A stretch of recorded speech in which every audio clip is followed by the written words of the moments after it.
আমরা পাচ্ছি না বলেই হয়তো আমাদের মধ্যে এই আসছে, কিন্তু আমরা তো সব সময় পাচ্ছি, আমরা নিতে পাচ্ছি না, দেখতে পাচ্ছি।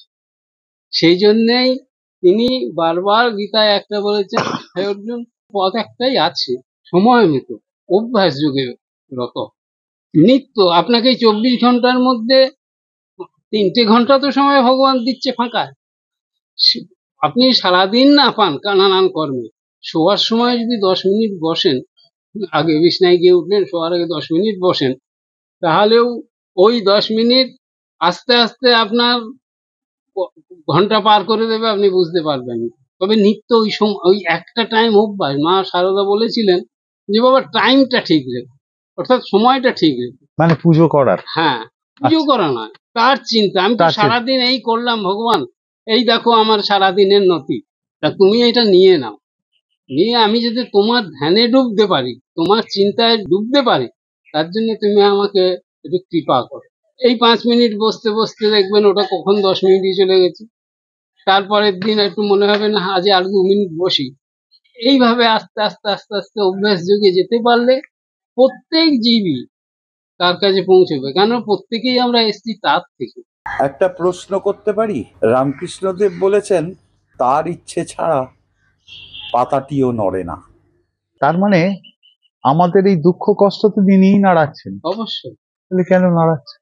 এবার দেখুন নাড়াচ্ছেন কেন, এবার আমরা যদি যাই, আমাদের জন্ম জন্মান্তর আমরা এসেছি সেটা তো জানি না, কিন্তু তার সেই জন্মের কোনো না কোনো কারণ বা ফল, ওই সিঁড়িটায় উঠলে পারি আমি, কিন্তু এইটুকুনি আমি যেতে পারছি। আমি যখন লাস্ট গুরুর সঙ্গে কথা হলো, উনি বললেন যে আমি এরকম আমার এক্সটেনশন ফুরিয়েছে, এবার আমাকে চলে যেতে হবে। তা আপনি বক্রেশ্বর যান, আপনি আসছেন, তবে আপনার আর একটুখানি পথ বাকি। এইটুকুনির জন্য আপনি অপেক্ষা করুন, আর পরবর্তী পথের জন্য আমি নই, একজন আছে, সময়ে তার সঙ্গে সাক্ষাৎ। হ্যাঁ, কিন্তু তারপর উনিও শরীর ছাড়লেন, সবই হলো, ওইখানে বেশ থাকলাম, ওই গাছ তলায় এই তলা ও তলায় করতে করতে তারপর যাই হোক ভগবান এইটার একটা ব্যবস্থা করলেন। তা করার পরে তারপরেও ভাবছি, তাই তো কই, উনি তো বলেছিলেন, কিন্তু কই সেরকম সুযোগ তো আর পেলাম না, কই আসছেও না, আর কারোর কাছে যাইও না, চাইও না, কোনো মঠ মন্দির বা এইসবের সঙ্গে যোগাযোগ বা যুক্ত। হ্যাঁ, আশ্রমিক যে জীবন সে তো আমাদের নয়, থাকার কথা গাছতলা, এই ঘরটা করারও জন্য গালাগালি খেতে হয়েছে গুরুর কাছে। আপনাকে তো বলেছিলাম গাছতলায় থাকবেন, আপনি কেন ঘর করতে গেছেন? হ্যাঁ, না আমি কোনো মহারাজ মহারাজ জানতে চাই না, আমি তো আপনাকে বারণ করেছিলাম যে সেই সময়, তখন মাঝে আমি খুব অসুস্থ হয়েছি।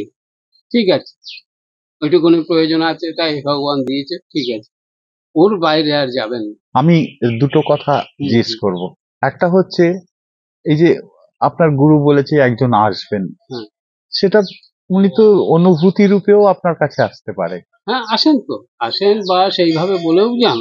আচ্ছা, সেটা যেমন সেই সময় মানে স্বদেহে কথা বললেন, হ্যাঁ, যে এর থাকুন, সাক্ষাৎ হবে বা ইয়ে, তবু ওই ভাবতে ভাবতে তখন ভাবছি তাই তো কিছুই তো হলো না। তা হঠাৎ করে ঘুরতে ঘুরতে ঘুরতে ঘুরতে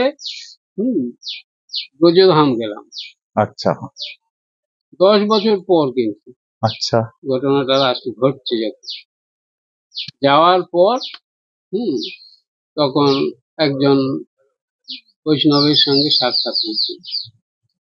তিনি বললেন, বাবা তোমাকে দীক্ষা নিতে। তিনি কিন্তু ব্রজধামে থাকেন না, আচ্ছা, তিনি থাকেন পাহাড়ের কোনো এক গুহায়। হঠাৎ করে এলেন, তারপরে ওই বলে তাহলে বললে যে ঠিক আছে, সময় সব হবে। তারপরে আর নেই। পরের বছর কি মন হলো, আবার গিয়ে যাই হোক দেখি যে হ্যাঁ গেছি যেখানে, সেখানেই উনি এসছেন। তারপরে বললেন কোথায় দীক্ষার কথা বলতে, আমি বললাম দেখুন আমি তো নেবো, কিন্তু গুরুর বিনা অনুমতি কি করি, আপনি তাহলে তার অনুমতি নিন, গুরুকে ডাকুন।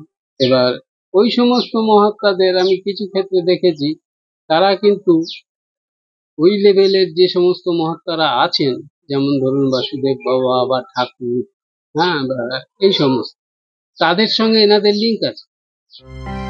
আপনাদের একটা লাইক আর সাবস্ক্রাইব আমাদের পথ চলার পাথেয় হবে।